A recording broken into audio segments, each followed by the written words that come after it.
So recently, I watched a show where age is a secret and realized none of us actually know what 30 looks like anymore. Now, I know what some of you probably thinking. Well, yeah, because social media is basically one giant identity crisis with good marketing. And yes, obviously, but I actually don't think it's just about looks. I think we've reached this really weird point in time, this generation, whatever you want to call it, where younger people are in such a rush to look older, hotter, richer, more established. It's like adulthood became a aesthetic before it even became a life stage. And at that exact same time, older generations are doing everything they can to look younger. Younger skin, younger style, younger energy, because somehow aging naturally started feeling like disappearing. So now everyone's kind of meeting in the bizarre middle. The 22-year-old are contouring themselves into corporate divorcee, and the 45-year-old are dressing like they just threw something on before Coachella. Don't you think? I'll get into this more later when I talk about that reality show before. Trust me, that show really bothered me. But for now, hello and welcome back to As It Is. So last week's episode with Marianne, we had such a deep conversation about interpersonal communications. When are we being too honest, and when is it better to just play it cool and keep the peace? It made me realize that TV producers basically took the concept of communication and threw it in a blender with some tequila and a drink. So, one of my biggest guilty pleasures are reality TV. The trashier, the better. For someone like me, whose brain is basically running full-time marathon, reality TV is weirdly peaceful. Like, my mind is on 24/7, constantly thoughts, constant war, constant imaginary conversation that will probably never happen. So sometimes I do not want to think. I do not want depth and self improvements. I want tea, I want chaos, I want to witness fights between people the industry somehow convinced me I know. Even though realistically, I absolutely do not. Because for 1 hour, my problems disappear. Suddenly,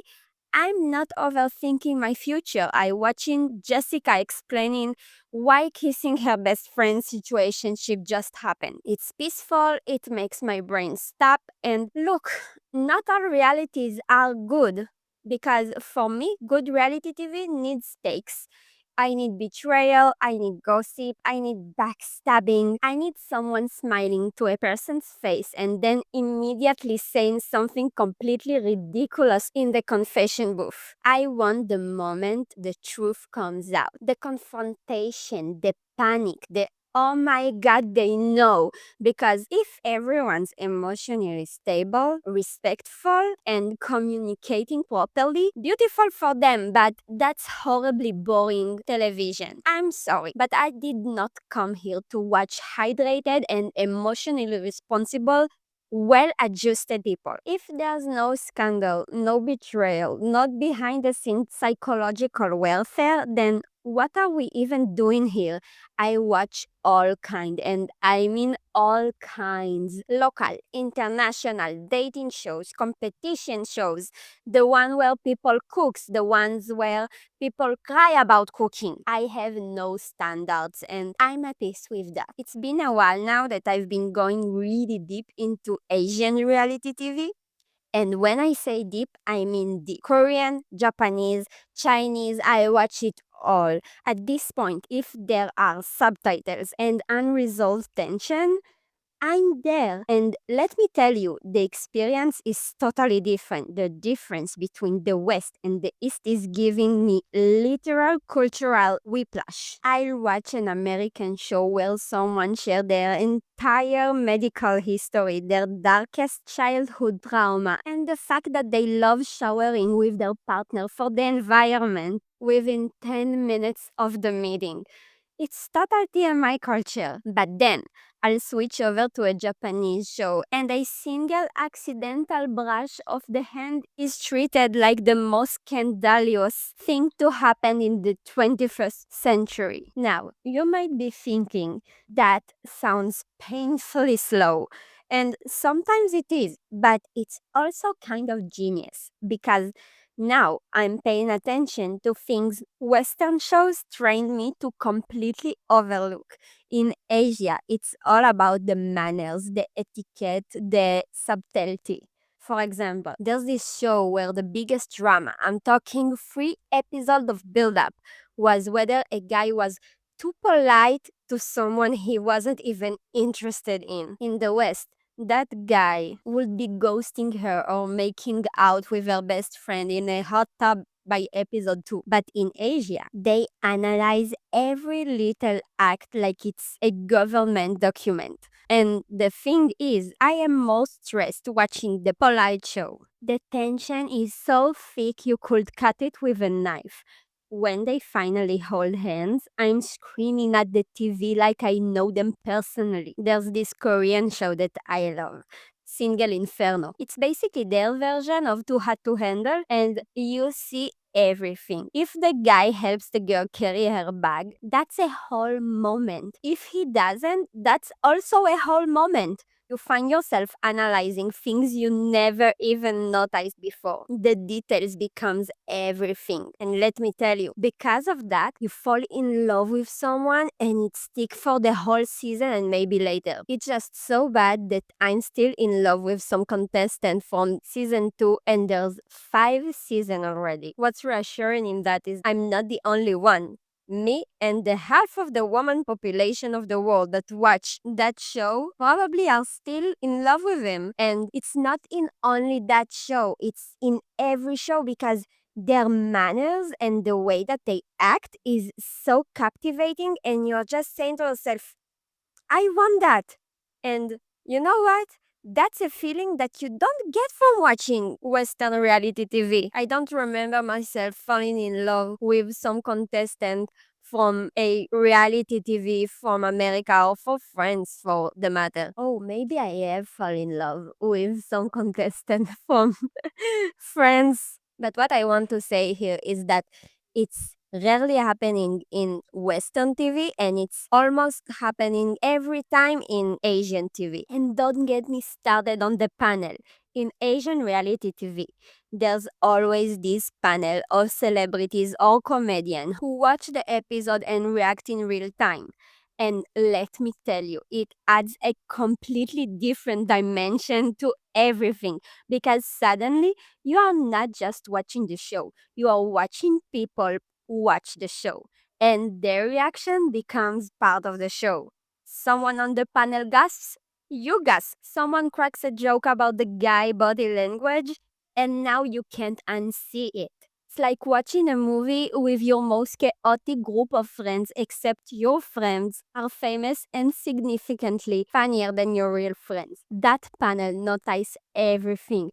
If the guy walked slightly ahead of the girl instead of beside her, 3 minutes discussion. If she laughed a little too loud at someone else's joke, full breakdown. They will pause, rewind, and analyze that moment like it's analysis of some influencer with millions of followers. Meanwhile, on Western reality TV, someone can literally like directly into the camera and the host just goes, wow, that's so brave of you to share. The bar is on the floor and somehow we keep tripping over it. Which brings me back to the show that started this whole spiral. It's a new American reality. Well, now it's not so new, but it's recent. A bunch of people, everyone dating everyone, but nobody is allowed to reveal their age. And the producers clearly went on a very specific hunt for the most extreme age gap possible. It's like they wanted to see how long it takes for a 22-year-old realize her boyfriend vintage style is just his actual clothes from the 90s. Nobody looks like their age anymore anyway. I saw a girl who I swore was 35 Turns out she's 23 with a very aggressive filler appointment. And then there's that guy who looks like a teenager and he's 38 with 3 kids. We've reached a point where vibes are just a cover for I have no idea if you are old enough to be my dad or my younger brother. And honestly, I'm not even mad. I'm just impressed by the audacity. But the real revealing moment for me, the statistics. Can we also talk about the statistics for a second? Because not one single couple on that show turned out to be close in age. Not one. I'm sorry. It's not an accident. That's a complete casting decision. The producers think we are stupid or something, but we are absolutely doing the math. It is statistically impossible for every single couple to have a massive age gap if the selection was actually random. They went looking for this. They built the whole show around it. And I see you, casting department. I see exactly what you did. And I know it's the point of the show, but come on, be a little bit realistic. Don't turn your watchers into fools. One thing I can tell you about both kinds of reality though. Both contain gaslight, good tea, the beachy girl of the season that somehow become the most popular outside of the show, and the heartbroken one that bury his every last dignity to the ground just to get validation. And here's the thing. I actually have a little more perspective on this than your average viewer because I've been approached for reality show a few times, different shows, different formats, and every single time for one reason or another it just didn't happen. The first time I was too young. There was that new dating show. They were interested and they looked at my age and said not yet, which probably a bullet dodged. I was so emotionally unprepared to have a romantic decision criticized by strangers on the internet. I mean, I'm barely equipped for that now. The second time was for a very known, long running show, a big one. I got pretty far to the process, and then they came back and said that they couldn't find the right match for me, which I choose to interpret as you are too complex and interesting for our current cast, instead of we had no idea what to do with you. Both are probably true. And the third one is actually my favorite story. It was one of those dinner party formats where a group of strangers host each other for dinner and judge the food and the house and the host, all that while pretending not judging. I was so excited, I really wanted to get in. It was made for me. Judgment, I love judgment. Food, I love food. So they approached me. I was in. And then they said they couldn't find the right group dynamic for me. But, and this is the part that kills me, they called back the following season. They said they finally had a group with the perfect dynamic for me and they wanted me for that season. Perfect, right? I know. But at this point of my life, I just broke up with Oh, you remember? Oh, the one from episode 10. And I was in a really bad shape. So I decided to let it go and not go for that season also. So I'm sitting here, having been almost on a reality TV 3 times, still watching from my couch, still yelling at strangers on the screen and genuinely wondering what that perfect dynamic group looked like. I think about it more than I should. And if I'm reflecting that age gap TV show to myself, there is no chance I wouldn't have ended up with someone who thought I was in my 20s, which is either a compliment or a crisis, and I haven't decided which yet because I don't look my age at all. But the thing is that I think that I would have picked someone who looks a lot younger than his age too. So we would have been in the same age range and not looking like it. Here enters the statistics. Now I know what you are thinking. Gigi, if you don't look your age, isn't that an advantage in dating? And on paper, yes. In reality, it's complicated. I never loved the fact that I look and sound younger than my age because Sounding younger and looking younger can be cute until people start treating you like it's also mean not to be taken seriously. And that gets old, ironically, way faster than your face does. But that's for a different episode. So, what does all of this say about me? I think I'm a Victorian ghost on the inside, living in a you app world on the outside. I want the slow burn.